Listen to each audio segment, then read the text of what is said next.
Greetings, demons, and welcome to Warhammer Weekly, episode 23. So we have quite a lot to go over because of the whole Oghram campaign preview that we saw this week. But, yeah, in any case, I have a few pickups to go over, and then we can jump straight into the topics. Not the leader of a cult, RabbitWithAxe. So, first, let's just quickly get into what I've picked up this week, and there is actually more than this, but I'm going to show some of it next week because I've actually not got it on hand because I left it at my partner's. But in any case, we do have quite a lot to discuss. So we have Tooth and Claw, which is the Genestealer Cult and Space Wolves box. I think I discussed this a little bit last week because I was talking about how I now have a Genestealer army. This has a lot of units for Genestealers and a decent amount of stuff for Space Wolves. Both of these are something that I wanted to kind of invest in a little bit, and getting this at the price that I did, which I can't remember off the top of the head, but I know it was pretty good. For new in box sealed, it has the shrink wrap on everything. I'm very excited for this.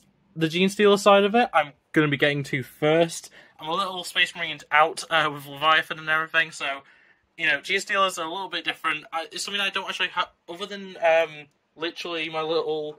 Where is he? My little Genestealer boy. I don't own anything Genestealer cult related at all. So this will be my first set of minis for that. So that's very cool. I'm really looking forward to it. And yeah, Tooth and Claw, very, very cool. Let's just put that to the side. I wanted to get rid of that one just because it was very big and hard to find anywhere to put it. But I also ended up picking up a copy of Imperium 89, mostly because it includes Draxus.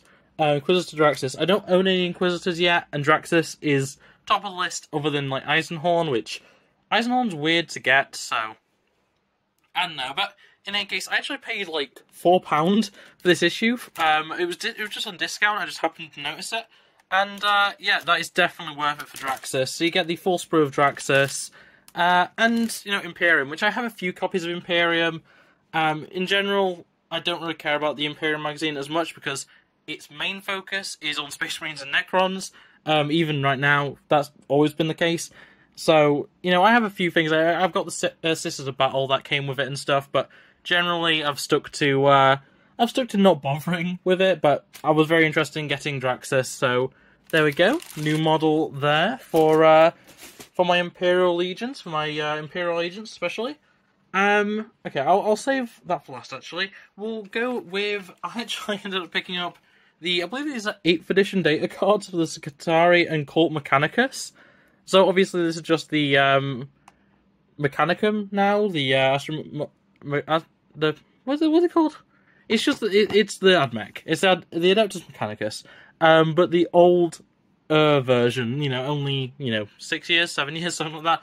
Old, but once again, completely sealed in box. I got these for actually cheaper than combined. I think I paid like £4 for these. And, you know, the stickers say £7.50 each. Obviously outdated, and I don't actually have an Admech army or Scutari or Cult Mechanicum or anything like that yet. It's something that I've been looking at for a long time. Probably way down the line. There's a few other armies I want to get to first. But I thought, you know what, it's a nice little collector's item. It's cool to just have on the shelf. And, yeah, very, very happy with that.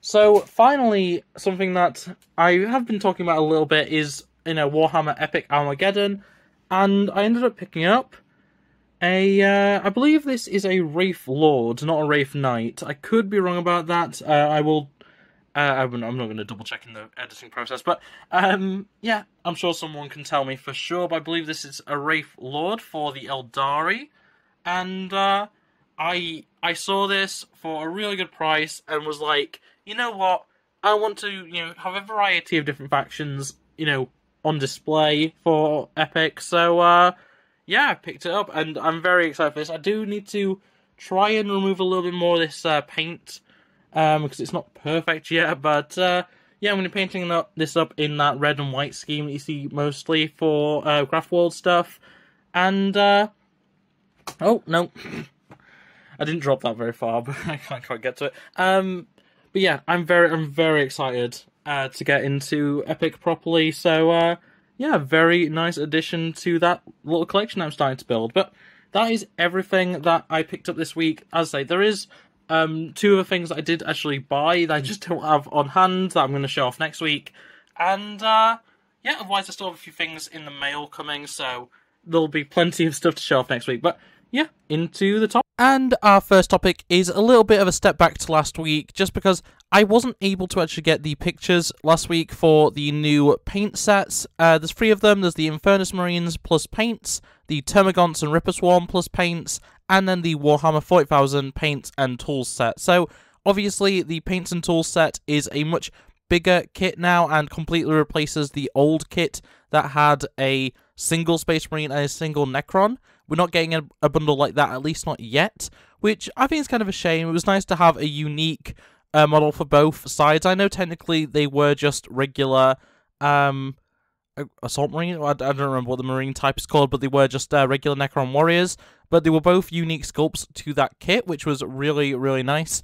When it comes to the actual Infernus Marine and Termagant and Ripper Swarm paint sets, they're very good. I'm very happy with them. You get 3 Termagants, 3 Infernus Marines, and 1 Ripper Swarm if you get both packs. And the paint selection is actually pretty good. Like, I'm not going to go over it in too much detail, but honestly, if you're wanting to paint Space Marines in your Blueberry colours, or Tyranids in your Leviathan colours, it's a pretty good starting point. Probably not everything you need, but the vast majority of stuff you need is there, which is always very cool to see. It's a shame that the Space Marines don't include a red colour. I know the Infernus Marines are supposed to have black weapons, but having the option to have the red, have that little bit of colour that isn't blue, would have been very nice, but that's not too big of a complaint overall. And honestly, when it comes to the Termagants and Ripper Swarm paint set, I think everything there is perfect. You get 2 different shades of purple, 2 different shades of, like, khaki, beige, sandy colour, a white, and a blue, and that's just kind of perfect. And I don't know what else to say, really. They're very good sets, but yeah, I didn't get to go over them in too much detail last week just because I didn't have the pictures yet. But, yeah, very nice, and I'm definitely going to be picking up all these, probably. Probably not the plain paint set, 'cause I don't really need that, but the Termagant Ripper Swarm and the Infernus Marine sets I'm definitely going to be picking up at some point. And next up, we are going to talk about something that I don't think I've ever actually discussed on this show, this series, and that is White Dwarf, because there's a brand new, essentially, gaming club that is coming out alongside White Dwarf called The Bunker. So starting with issue 490, which I believe is out right now, it might just be up for pre-order right now, but either way, the next issue or the current issue, I don't know which, is going to have the start of this new gaming club called The Bunker, which is essentially a first-party gaming club for, like, running events and, doing, like, prize draws and tournaments and stuff and all that kind of thing, which is really, really interesting to me. And I'm not necessarily a fan of White Dwarf. I think that a lot of the time it's kind of worthless in the grand scheme of things. But this makes me kind of interested. I'm probably going to pick up issue 490 just to check it out. And it sounds like there's going to be an ongoing event which relates to the combat patrols, which is really cool. There's actually, right now, I know, in some Warhammer stores, an event going on later this month relating to combat patrols and, like, learning to play 10th edition and stuff. So, good timing all in all, but, yeah, I'm very interested in this. It's actually a really neat little addition to White Dwarf, and it actually adds a lot of value to me, honestly. I think it actually makes it kind of a bit more worth it having something like this. We'll see how it goes. As I say, I'm going to check out the issue 490 that has it, and I guess I'll report in whenever I actually get the issue, because I don't know if it's out just yet, but if it's out now, I'll probably talk about it next week. If not, I'll talk about it in a few weeks when we actually have the issue, but yeah, The Bunker sounds interesting. Very, very interesting actually seeing what comes of it, but yeah, that's all I'm going to say about it. And now moving into the Age of Darkness, the Horus Heresy Thursday, we actually got something for once. It has been a little while since we last got an actual, regular model for Horus Heresy Thursdays, but yeah, in any case, this time around we have the Loyalist Champion, which looks like a Loyalist Champion. It's a Space Marine with a sword and a bolt gun. There's not much to really go on about. I really like this model. I think the simplicity actually adds a lot to it. It does have, some intrinsic value, not intrinsic value, intrinsic design, like the little weird belt buckle that's going on around him, the chains. It kind of reminds me of a Black Templar in a way, which I'm sure a lot of Black Templar players are going to be utilising this guy as something, as probably their champion, to be fair. And, yeah, overall just a very nice Space Marine. It's been a while, as I say, since we actually had just a regular Space Marine boy. You know, the last few, months, honestly, we've not really had much Heresy Thursday, and what we have had has been based around, Titans and Knights and stuff like that. So it's very cool to finally be getting just a regular guy again. And, yeah, this one's really good. I like the beaky helmet with the little laurels on it. Though I always think of laurels as being more of an Ultramarine thing, so it's really weird how, the basis for Horus Heresy is Imperial Fists. But in any case, still a very nice looking model. Honestly, the details are very cool on it. It's not something that I'm necessarily all that interested in, but as far as I'm aware, this is actually going to be available in plastic, which is really interesting to me. And, yeah, overall just a very nice, very simple, but very clean. Well, it's not even clean. Is it that? I don't know. Very nice aesthetic model, which I think a lot of people are going to enjoy. I'm definitely going to be tempted. If this is indeed a plastic kit that I'll be able to just see in stores, I may be tempted. I may be tempted indeed. But yeah, that's all there is for Heresy Thursday. A bit of a quick one, but a very nice model nonetheless.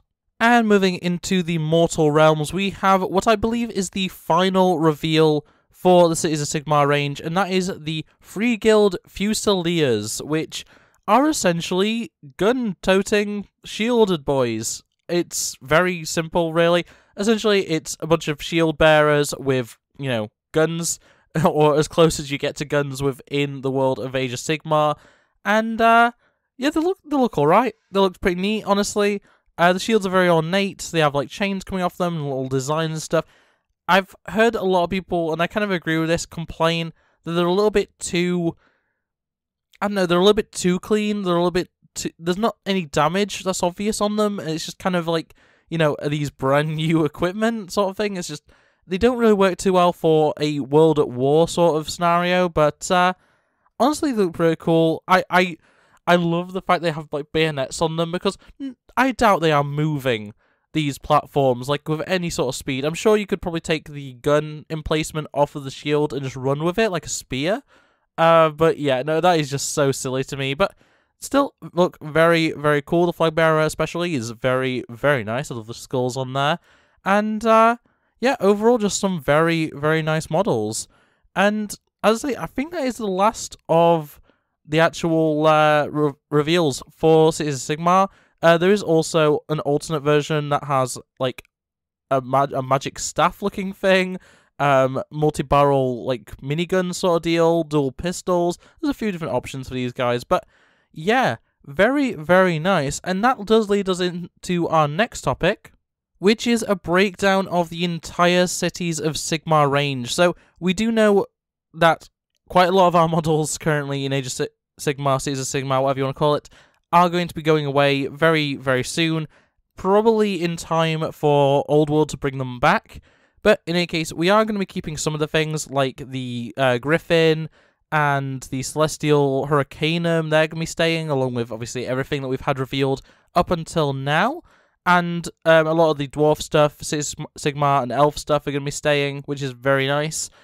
But we are going to be losing, as I say, quite a lot of stuff. So I'm just going to go over it very quickly. I have very little connection to a lot of these models, so I'm just going to kind of go over them, just kind of say if I like them or not, and say if it's a shame, basically. But yeah, we have the Freequild General on foot, which is a nice looking model, nothing too special. The Freequild Crossbowmen / Freequild Handgunners, which I understand, especially with the Fusiliers, this is kind of a redundant model now, but these were really nice. I do actually quite like them.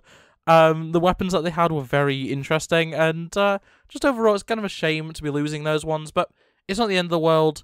The Freequild Guard are also going to be going, which is not too big of a loss. They were all they weren't the best models in the world, but I'm sure some people like them. The Hellblaster Volley Gun, or the Hellstorm Rocket Battery, is also going, which I would be amazed if this doesn't come back for Old World. It's such a generic, gun emplacement for Age of Sigmar, so it's just, if you're having a fantasy setting that has some guns or some firepower, this thing's coming back. It looks awesome as well. It's not even like it is an old model, don't get me wrong, but it's not even like it's that outdated. It looks very good, so yeah, I'd be surprised if it didn't come back for Old World, but for now it is leaving the Age of Sigmar range, which is kind of a shame, but it's all well and good. The Freequild Fusiliers and Freequild Outriders, which are the horse riding people with guns. Yeah, the nice models. They're not as good as the new horse riders, so I understand completely getting rid of them. But yeah, in a way, it is a shame to get rid of the more standard looking horse, because they are, you know, unarmored, they are basic. They look good though. I like them. It's a shame to see them going away, but I do understand that they're not as good as the new horses, so it's fair enough. The Freequild Greatswords are going, which they're just guys with swords. They're not nothing that special, really. The Demogryph Knights, which I'm really surprised are leaving, actually. It's the Griffin Riders. They're very nice. The actual fact that they're on a Griffin is very cool. It's a shame they're going. I might actually have to pick up one of these at some point, but yeah, Demogryph Knights are leaving. Also, the Flamespire Phoenix and Frostheart Phoenix are both leaving, which I don't get why. It's such a nice model, and I feel like that was a selling point for a lot of people when it came to Cities of Sigmar, so kind of odd that the Phoenix is leaving, or I guess the Griffin is going to be staying now, so it's something, but yeah, it just seems very interesting to me that they would get rid of the Phoenix model, but still, as I say, like, it'll probably come back for Old World, potentially. It's hard to say with Phoenix, because I feel like it's more trapped in the world of AOS than it is, you know, just a general fantasy thing, but still, shame to see that go. I'm actually kind of annoyed with that one, but it's a bit too expensive for me to just randomly pick it up like Demogryph Knights. The Phoenix Guard also leaving, which are just kind of knights, you know, they're just kind of generic. Wildwood Rangers and Eternal Guard. Once again, people with swords, people with blades. That's just, they're nice models. I actually quite like how they're painted up by the Heavy Metal team, but yeah, they're leaving, which is kind of a shame. The Sisters, the Fawn, and Wild Riders, they're excellent models. Like, they're not something that I'm overly interested in, but they look great, so it's kind of a shame to see those go, but yeah, they're leaving. It is a shame. They are very cool, the little, I don't even know what they're riding on, but the like, horse goat things, I don't know. They're just very cool models. I do quite like those. It's a shame to see those go. The Araloth and Nomad Prince, once again, just a bit of a generic model in the grand scheme of things. Looks nice, but, you know, I'm not really going to miss that one. And then finally, the Shadow Warriors and Sisters of Avalon, which they're actually some of the nicer, you know, people with generic weapons from AOS, so it is a shame to see those go. I'm sure they're going to be coming back very, very soon, if not having a new model release for them. But, yeah, overall, that is everything that is going to be leaving the Cities of Sigmar range, which, you know, it is quite a lot, but we have seen a ton of stuff, so all being well, I think we're going to be fine. You know, there's so many really nice models still available, and there's so many models that, you know, are new that are coming in, so overall, I'm pretty happy with the state of Cities of Sigmar. I've said before, I'm not the biggest fan anyway of Cities of Sigmar, but yeah, it's looking like it's going to be a good range reboot. You know, it's going to be a new selection of models that are actually going to change how the game plays a little bit, and just overall, they look great, so that's always a benefit.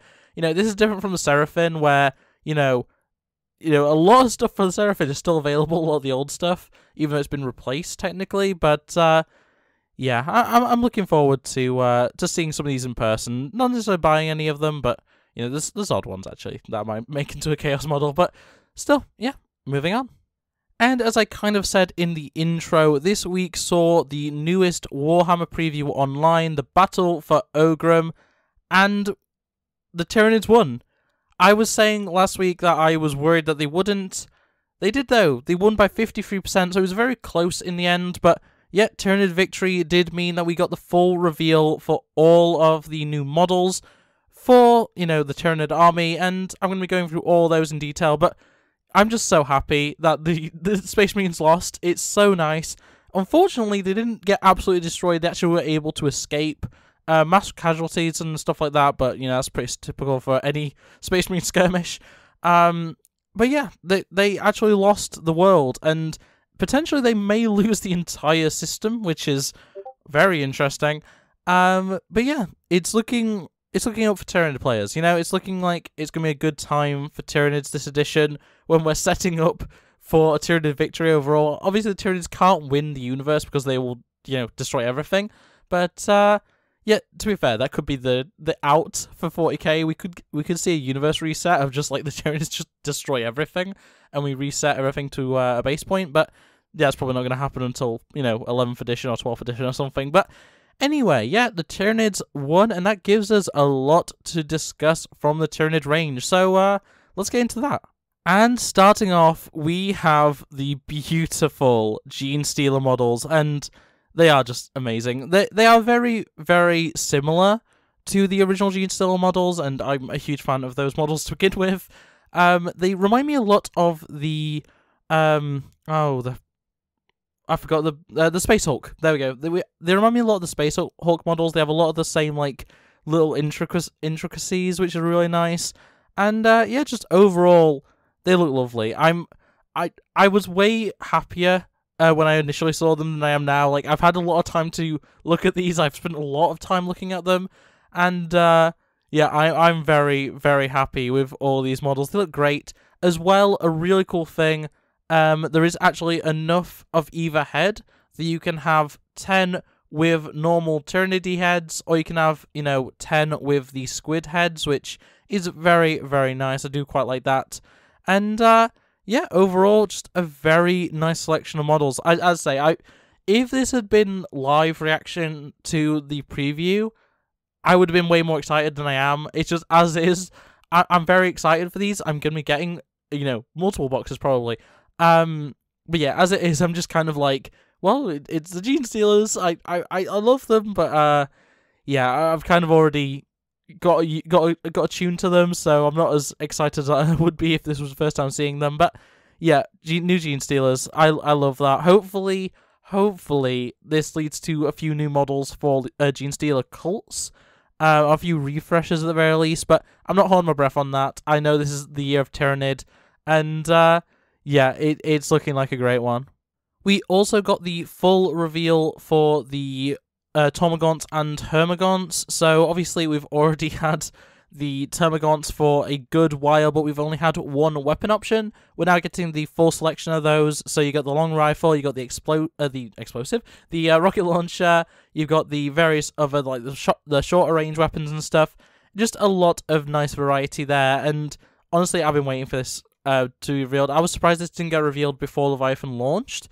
But yeah, the full kit is going to be available very, very soon, I'm sure, and I'm going to be getting another batch of these. I wasn't the biggest fan of Termagants originally. Homagants were always my thing, but, these new models, they look great, and I'm very excited for that. And, as I say, speaking of Homagants, we do actually have new Homagants, and they look excellent. They look absolutely fantastic. They're my favourite Tyranid thing in general, outside of Genestealers, so yeah, they just look great. I love the posing. A lot of them are leaping and raptor running and stuff. It just looks great, honestly.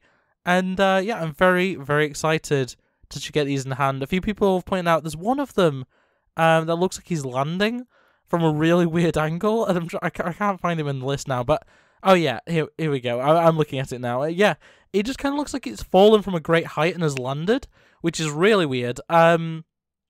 Maybe from a drop pod or something like that. Not drop pod. The you know what I mean. The Tyranid equivalent to a drop pod. But yeah, very, very happy with all these. These just look great.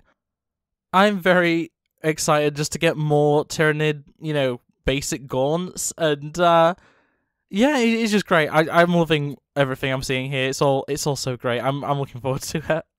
And speaking of models I've been looking forward to and hoping for a while, we have 3 new Lictors. So, obviously we've already seen the Death Leaper, which, is what it's called? I always forget. But the guy with the cloak, yeah, the Death Leaper, which is very, very cool. We've already gone over that one, so we're not going to go over it again. We have the original recipe Lictor, which, oh boy, he's beautiful. He is everything that I wanted from a Lictor model. It does weirdly make me want to get another original recipe Lictor, just because I want a proper comparison piece, because, the Lictor that I currently have is not painted up in my regular Tyranid style. So, yeah, I think I'm going to be picking up an original Lictor to compare, but, yeah, this guy is great. I love him. The alternate posing as well, where he's a bit more closed up, is excellent. Makes me almost want to get 2 of them. Just genuinely an excellent model. You could do so many. There's so many options here. You actually get 2 different basing bits, one for like a ship and one for just a bit of rock, which is really nice. And then we also have the Lictor. Is that what it's called? It doesn't actually say it in the article, which is really annoying. But yeah, the Lictor, I'm going to call it for now, and it's basically the Brain Lictor, which is really, really neat. The aesthetic of it is very cool. It's a very odd pose. I don't know what to make of the pose, really, but yeah, it's cool. It looks great. I'm very excited for this one. I bet it's going to play really well, even if I don't necessarily think it looks that great. But yeah, the main thing for me was the regular Lictor coming out, and yeah, I'm just very excited for him. He looks great. I'm very much looking forward to him, and yeah, between the Lictor and the Genestealers, they were the 2 things I was most looking forward to. So I'm very happy with this reveal.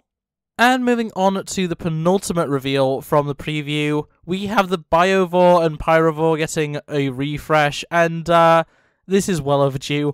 I'm not too cold on the whole, existing Pyrovore and Biovore, but admittedly they were very old models that did kind of look goofy, and yeah, this changes everything. They look absolutely excellent, these new models. I love the new guns, I love the new heads, especially the heads look absolutely excellent, and yeah, you get a bunch of brain bugs as well, which is nice to see, but overall, this is just an excellent update of what are some really classic models. I'm very, very happy they've gone the direction they have, where they haven't just recreated it, they have gone a different direction, and made it a lot more armoured, made it a lot more spider-like, and just genuinely, like, if you want to run the old models, you can, and it doesn't look out of place. If you want to run the new models, they look excellent, they match the rest of the army, and they're very different. They treat them very differently aesthetically, and yeah, they just overall look excellent. I'm very excited to get some heavy artillery into my Tyranids, and yeah, they do just look great. I'm really looking forward to getting these in hand, because I think pretty much everything here. The Genestealers I'm going to be getting, the Termagants and Hormagaunts I'm obviously going to be getting a lot of. The Lictor at the very least, and it's the Lictor, not the Lictor, the Lictor. Whoops. But yeah, the Lictor, I'm less interested in that one, but the regular Lictor and the Death Leaper, definitely going to be picking both those up. And I'm probably almost certainly going to be getting the Biovore and Pyrovore. They just look excellent, and having a little bit of heavy artillery in your Tyranids army is always good. But yeah, that's really all I can say about them. They look excellent. I'm very excited for them, and that's all I can say. And finally, for the Warhammer preview, Battle for Oghram.